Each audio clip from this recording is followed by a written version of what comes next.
안녕하세요. 답답한 이 마음을 누군가에게 속 시원하게 털어놓고 싶어서 이렇게 펜을 들었습니다. 세상 살다 보면 별의별 일이 다 있다고 하더니만 제가 이런 이야기의 주인공이 될 줄은 몰랐습니다. 친구 이야기다 생각하고 들어주세요. 저는 현재 식당을 운영하고 있는 50대 여자입니다. 이제 30 좀 넘은 딸이 하나 있어요. 제가 마음으로 낳은 딸이지요. 딸은 이 사실을 아직 모르고 숨길 수만 있다면 끝까지 숨기려고 했는데 이제 곧 알려야 할 순간이 온 것 같습니다. 딸의 친엄마는 제가 장언니라고 부르던 사람이에요. 지금은 세상에 없지만 장언니는 저에게 친언니와도 같은 존재였어요. 제 이야기를 조금 더 해야겠네요. 저는 시골의 가난한 집 7남매 중 셋째로 태어났어요. 입 하나 덜기 위해서 어머니는 제 나이 16에 서울 외삼촌 집에 저를 보내셨습니다. 그 집에서 저는 사촌 동생을 돌보고 밥도 짓고 빨래도 하고 식모처럼 살았어요. 하지만 외숙모의 구박에 못 이겨 결국 그 집을 떠났습니다. 외숙모는 저에게 따뜻한 밥 한 그릇 주는 것도 아까워 꼭 밥에다 설익은 감자를 하나씩 섞어주었지요. 다른 가족들이 모두 김나는 하얀 밥을 먹을 때 퍽퍽한 노란 감자를 먹고 있는 그 심정은 겪어보지 않은 이는 모를 것입니다. 아무튼 그렇게 집을 나오기는 했는데 주머니에는 돈도 별로 없고 갈 곳도 마땅치 않았습니다. 결국 외삼촌께 사정하여 고향집으로 돌아갔습니다. 하지만 어머니나 아버지 그 누구 하나 저를 반기지 않더라고요. 결국 저는 다시 서울로 올라왔고 그 이후로 가족들과 연락을 끊고 지내게 되었습니다. 그 이후 저는 서울 가리봉동에서 소위 공순이로서 일을 시작했습니다. 오로지 언젠가 못다한 배움을 끝마치겠다는 생각으로 악착같이 돈을 모으며 꼭두 새벽부터 일어나 늦은 밤까지 파김치가 되도록 일했습니다. 당시 사글세도 저에게는 부담이라서 저는 아주 작은 쪽방에서 다른 여공들과 함께 살았습니다. 그리고 장언니는 그들 중 하나였지요. 당시 장언니는 저보다 6살 정도가 많았고 얼굴이 유난히 하였습니다. 그래서인지 얼굴만 보면 꼭 부잣집 사모님 같았지요. 언니는 고향에 있는 오빠와 남동생 학비를 벌기 위해 서울에 올라왔다고 하더군요. 그리고 언니는 번 돈의 대부분을 고향으로 보내는 것 같았습니다. 장언니는 저를 보면 어린 시절 자기가 떠오른다며 저에게 참 잘해주었습니다. 어쩌다 맛있는 음식이 생기면 꼭 제 몫을 챙겨주었고 한 번은 주경야독하는 저를 위해 어디서 책을 가져다 준 적도 있지요. 제 옷이 낡고 해지면 고쳐주는 것도 언니였습니다. 팍팍한 서울살이에서 언니는 저에게 친엄마보다 더 엄마 같은 존재였지요. 어느덧 시간은 흘러 제 나이가 22이 되었을 무렵 제게도 남자친구가 생겼습니다. 당시 제 유일한 낙 중에 하나는 쉬는 날 명동에 있는 음악다방에 가는 거였지요. 그곳에서 알게 된 DJ에게 저는 푹 빠져 있었습니다. 하지만 제가 어리석었지요. 저는 그 사람에 대해서 제대로 알지도 못하면서 그 사람이 원하는 일이라면 무엇이든 했습니다. 그리고 저는 그 남자의 아이를 갖게 되었지요. 당시 저는 세상 물정에 눈이 어두워 저와 그 사람은 좋아하는 사이니 당연히 결혼할 거라고 믿었습니다. 처음에는 그도 제 임신을 환영하는 듯 했습니다. 저는 작은 쪽방을 벗어나 그와 그의 어머니가 사는 반지하로 들어갔지요.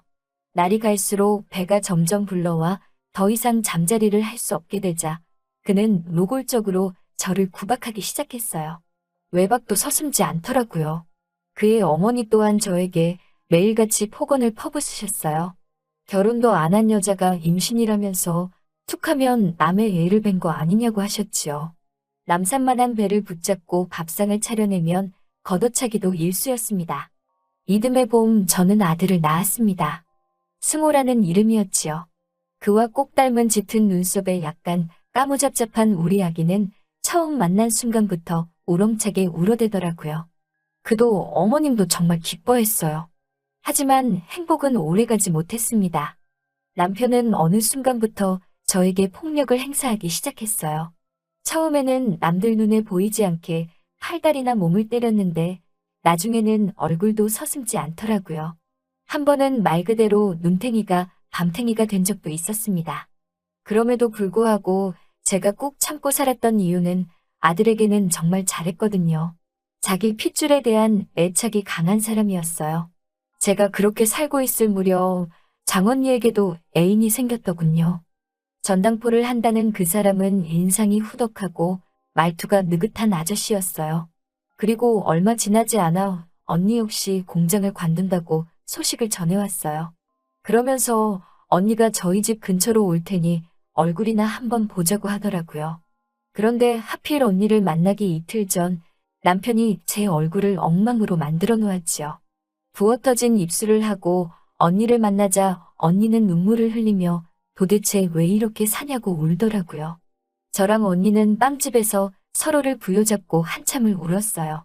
언니는 절 더 이상 그렇게 둘 수는 없다고 같이 언니 집으로 가자고 하더라고요. 저는 그럼 우리 승호는 어떡하냐고 안 된다고 했지만 그 자식이 애한테는 해코지 안 할 테니까 걱정 말고 언니를 따라오라고 하더라고요. 언니 집에 도착하자 마침 집에 있던 형부는 반갑게 저를 맞아주었어요. 하지만 이내 제 얼굴을 보더니 이게 무슨 꼴이냐고 놀라서 묻더라고요. 언니가 제 사정을 설명하자 형부는 일단 알겠다고 하더라고요. 그리고 이튿날 아침에 일어나니 형부가 아는 동생들이라며 장정 며칠 데리고 왔어요. 그러더니 저희 집으로 가자고 하더라고요.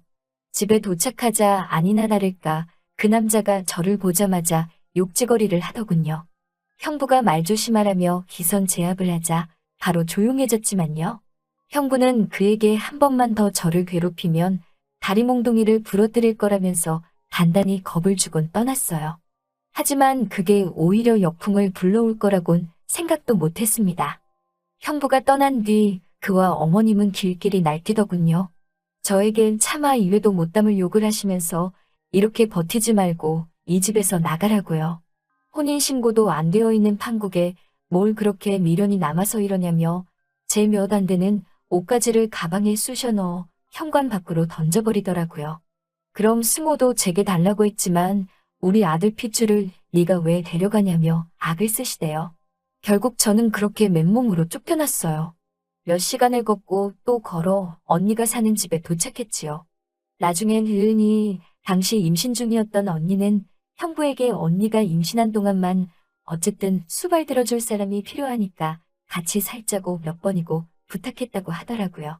그렇게 저는 언니 부부와 함께 살게 되었습니다. 저는 언니의 수발을 들고 집안일을 거들었지요. 형부는 바쁜 사람이었지요.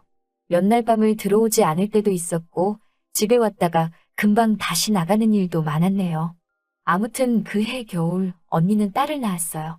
언니를 닮아 얼굴이 하얗고 동글동글한 아이였습니다. 형부는 아이에게 미진이라는 이름을 지어주었지요. 미진이는 건강했지만 문제는 언니였어요. 원래도 몸이 약했던 언니는 미진이를 낳은 뒤 몇 날 며칠을 고생하다 겨우 자리에서 일어났어요. 지금이야 산후조리다 뭐다 많이 있지만 당시만 해도 그런 것도 없었고 웬일인지 언니의 부모님은 손녀를 보러 오지도 않으시더라고요. 그래도 다행인 건 형부가 언니에게 참 잘했다는 거예요. 비록 여전히 자주 집을 비우기는 했지만 옆에서 보고 있으면 부러울 만큼 형부는 언니도 아이도 예뻐했습니다. 집에 오는 날에는 빈손으로 오는 법이 없었지요. 저에게도 눈치 한번 주지 않고 잘해주셨거든요. 언니가 언젠가 되뇌이던 꿈이 현실이 되어가는 것 같아서 저도 진심으로 기뻤습니다. 하지만 그 행복은 오래가지 못했습니다. 이제 막 봄이 온 듯 곳곳에 새싹이 올라오던 무렵 형부가 이틀째 집에 오지 않았던 어느 날 누군가 현관을 발로 뻥뻥 차듯이 두들기더군요. 그 소리에 놀란 미진이가 울기 시작했습니다. 제가 누구세요라고 묻자 날카로운 목소리로 어떤 여자가 문을 열라고 소리를 질렀어요. 제가 문을 열으니 그 여자는 신발도 벗지 않고 집 안으로 들어가더라고요. 어떻게 막거나 손 쓸 틈도 없이 그 여자는 언니의 뺨을 후려쳤어요. 언니는 말 한마디 대꾸도 못하고 울고만 있더라고요. 저는 누군데 이러냐며 악을 썼어요. 그러니 그 여자가 저에게 너는 전현 동생이냐면서 저도 때리려고 하더라고요. 그러자 언니가 걔는 우리 집 식모라며 막아서더군요. 그러자 그 여자는 꼴의 식모도 데리고 사냐면서 언니 머리채를 잡고 흔들어대더군요. 그 여자는 당장 내 남편에게서 떨어지라면서 당장이라도 끌어내서 요절을 내고 싶지만 우리 양반이 하도 난리를 쳐서 이 정도로 하고 끝내는 줄 알라고 하더라고요. 언니는 끝까지 제대로 말 한마디 못하더라고요. 나중에서야 알았습니다. 그 사람 좋은 형부는 사실 유부남이었어요. 그리고 그 형부에게는 제법 큰 딸도 있었지요. 정언니는 그 모든 사실을 알면서도 형부와 살림을 차린 거였어요. 제가 왜 그랬냐고 언니에게 울면서 묻자 언니가 가족들에게 돈만 보내면서 사는 자기 인생이 너무 한심하고 슬펐다고 하더라고요. 그런 와중에 형부가 나타나 언니에게 너무 잘해주었대요. 그래서 언니도 자기의 모든 것을 형부에게 주었다고 하더라고요. 그리고 형부가 유부남이라는 걸 알게 되었을 때는 언니는 이미 임신한 상태였고요. 형부는 언니가 아들만 낳으면 바로 이혼하고 언니랑 결혼식을 올리겠다고 했는데 언니가 딸을 낳은 거지요. 폭풍 같은 시간이 지나가고 그 이후로 며칠이 흘렀지만 형부는 집에 오지 않았어요. 당연히 생활비도 주지 않았고요. 생활은 자연스레 공공해지기 시작했습니다. 저는 어쩔 수 없이 다시 공장에 나가기 시작했어요. 그리고 어느 날 집에 돌아왔는데 저는 믿을 수 없는 광경을 보고야 말았습니다. 마치 도둑이라도 든 것처럼 쑥대밭이 되어버린 집 한가운데는 언니가 남긴 편지 한 통이 있었어요. 세상살이가 힘들다며 미진이는 보육원에 맡길 테니 가끔 시간 되면 찾아가 달라는 내용이었지요. 저는 미친 여자처럼 동네를 뒤지며 언니와 미진이의 흔적을 찾았지만 그 어디에서도 발견할 수 없었어요. 저는 마지막 희망을 가지고 언니가 적어놓은 보육원을 찾아갔습니다. 그리고 그곳에서 다행히 미진이를 만날 수 있었어요. 보육원의 사정을 설명하고 미진이를 데리고 나왔습니다. 그리고 제일 먼저 전당포로 향했지요. 전당포에는 모르는 사람이 있었어요. 얼마 전 주인이 바뀌었다는 말에 혹시 어디로 갔는지 모르시냐 물었지만 어떤 정보도 알아낼 수 없었습니다. 미진이의 얼굴을 물끄러미 바라보니 승호 생각도 나고 눈물만 주룩주룩 나더라고요. 그렇게 미진이는 제 딸이 되었습니다. 미진이를 키우는 동안 우리 승호는 어떻게 크고 있을까라는 생각에 늘 가슴 한켠이 시리고 아팠습니다. 저를 쫓아낸 직후 뒷모습이라도 보려고 찾아갔었지만 이미 그와 그의 어머니는 승호를 데리고 어디론가 이사를 가버렸더군요. 여자 혼자의 몸으로 미진이를 키우는 일은 쉽지 않았습니다. 저는 언젠가 다시 시작할 공부를 위해 16부터 길을 쓰고 모아두었던 돈을 다 털어 작은 식당을 열었습니다. 식당에 딸린 방에서 아이를 먹이고 키우며 하루도 쉬지 않고 장사를 했어요. 처음에는 어린 여자가 하는 식당이라고 이상한 소문도 참 많이 났었지요. 하지만 한 곳에서 초심을 잃지 않고 열심히 하니 결국 주변에서들 알아주더라고요. 요즘에는 분점 내실 생각 없냐면서 전화도 종종 와요. 미진이가 초등학교에 들어가고 얼마 지나지 않았을 무렵 저에게 자기는 왜 아빠가 없냐고 묻더라고요. 그런 미진이에게 저는 거짓말을 할 수밖에 없었지요. 영리한 미진이는 제 거짓말을 눈치라도 챈 듯 그날 이후로 2번 다시 아빠에 대해서 묻지 않더라고요. 그리고 사춘기가 왔을 무렵 자기는 왜 저와 닮은 곳이 하나도 없냐고 묻더라고요. 그런 질문들을 들을 때마다 정언니나 형부에 대한 원망보다는 아이를 납득시킬 만한 대답을 못하는 제 자신이 미웠습니다. 미진이는 중고등학교를 다닐 때는 전교 10등 안에 들 만큼 성적도 좋았어요. 그런 모습을 볼 때마다 대견하고 고맙고 정언니 생각이 많이 났어요. 그리고 우리 승호 생각도 많이 났죠. 한 번은 딸이 자기는 엄마 없이는 못 산다며 고맙다고 하는데 눈물이 어찌나 나던지요. 미진이는 현재 서울에 있는 명문대를 졸업하고는 이름만 들어도 다 아실 만한 큰 기업에서 경제연구원으로 일하고 있어요. 제가 살면서 제일 잘한 일이 무엇냐고 물으면 우리 미진이를 키운 일이라고 말할 수 있을 만큼 제 자랑이고 보물물 같은 존재입니다. 그런 미진이가 얼마 전 결혼할 사람이 생겼다고 저에게 말하더라고요. 어떤 사람이냐는 제 질문에 남자답고 자상한 사람이라고 하더라고요. 시청 공무원이라면서 지금은 할머니랑 둘이 산다고 덧붙이더라고요. 그리고 며칠 전 상견례를 하게 되었습니다. 저와 딸 그리고 사위 될 사람과 시할머니 이렇게 넷이 모이는 조촐한 자리였지요. 딸이 사준 연분홍 투피스를 입고 먼저 도착해 앉아 있었습니다. 약간 상기된 표정의 미진이를 보고 있으니 남주길 너무 아까울 만큼 곱고 예쁘더라고요. 10분쯤 지났을 무렵 문이 열리면서 허리 굽은 할머니 한 분과 훤칠한 총각이 들어오더군요. 그때부터 왜인지 제 심장은 당장 밖으로 튀어나올 듯이 쿵쾅거리기 시작했습니다. 왜 이러지라는 생각을 하기도 전에 그 두 사람이 너무 낯익다는 걸 알아차렸습니다. 저는 치맛단을 움켜쥐곤 떨리는 목소리를 감추며 인사를 나눴지요. 간엔 귀가 먹었다는 할머니는 눈도 좋지 않으시다고 하더군요. 그래서인지 저를 몰라보는 것 같았습니다. 그저 우리 손주를 잘 부탁드린다는 말만 몇 번이고 반복하셨어요. 그 시절 저를 내쫓던 어머님을 생각하면 미운 마음이 들 법도 한데 그런 생각은 전혀 들지 않더라고요. 그저 내 아들 승호를 이렇게 잘 키워줘서 고마운 마음이었지요. 엄마 여기는 내 남자친구 승호 씨예요.